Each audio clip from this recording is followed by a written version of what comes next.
நம்பி ஒரு கூட்டம், அதுலேயும் ஒரு பெண், என்ன சொல்கிறதுனே எனக்கு தெரியலங்க.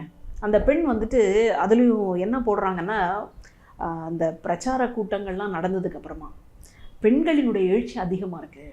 அதுலேயும் ஒரு அம்மா வேற சொன்னாங்க, எனக்கு என்னுடைய கணவரை விட விஜயை தான் பிடிக்கும் அப்படின்னு. அப்படியே சிரிக்கிறான் அந்த அம்மா. எனக்கு என்ன சொல்கிறதுனே தெரியல. இது ஒரு பக்கம்.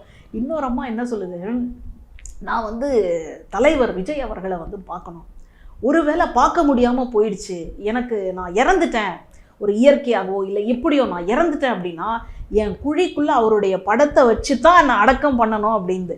அப்படின்னா என்ன அர்த்தம்? இவங்கெல்லாம் ஏன் கட்சியில் சேர்ந்துருக்காங்கன்னா நடிகர் விஜய் அவர்களை பார்க்கணும். வேறு ஏதாவது அடிப்படை காரணம் இருக்காங்க, வேறு ஏதாவது கொள்கை இருக்கான்னு கேட்டால் ஒன்றுமே இல்லை. அப்போது இவங்க கடைசி வரைக்கும் அந்த மாதிரி இருக்கும். அதுலேயும் இன்னும் ஒரு விஷயத்த சொன்னாங்க, என்னென்னா அவங்களுடைய குடும்ப அட்டை ரேஷன் கார்டில் விஜய் அவர்களுடைய பேரை சேர்க்கணுமா.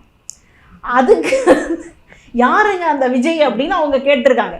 யாருங்க, இதுவா, அப்பாவா, இல்லை வந்து அண்ணனா, தம்பியா, என்ன அப்படின்னு கேட்டப்போ இந்த மாதிரி நடிகர் சொந்த ரேஷன் கார்டுலேயே விஜய் பேர் இல்லைன்னு சொல்லி அவங்க குடும்ப பிரச்சனையே பெரிய பிரச்சனை பாருங்க. அங்கேயே ஒரு குடும்ப பிரச்சனை ஓடிட்டு இருக்கு. இங்கே என்னடான்னா இவங்களுடைய ரேஷன் கார்டில் வந்து பேரை சேர்க்கணும். சரி, அந்த ஆதார் அட்டை இருக்கா அப்படின்னு கேட்டால் இல்லை. அந்த ஆதார் அட்டையை யாராவது கொண்டு வந்து தர முடியுமா அப்படின்னு ஒரு பெண்மணி பேசுகிறாங்கன்னா, இதை விட ஒரு இது அரசியலை வந்து நீங்கள் எங்கேயாவது கற்றுக்கிட்டு இருந்திருப்பீங்களா? பேரறிஞர் அண்ணா கற்றுக் கொடுத்தாரு, அம்பேத்கர் அவர்கள் கற்றுக் கொடுத்தாரு, பெரியார் அவர்கள்லாம் கற்றுக் கொடுத்தாங்க, கலைஞர் கற்றுக் கொடுத்தாரு.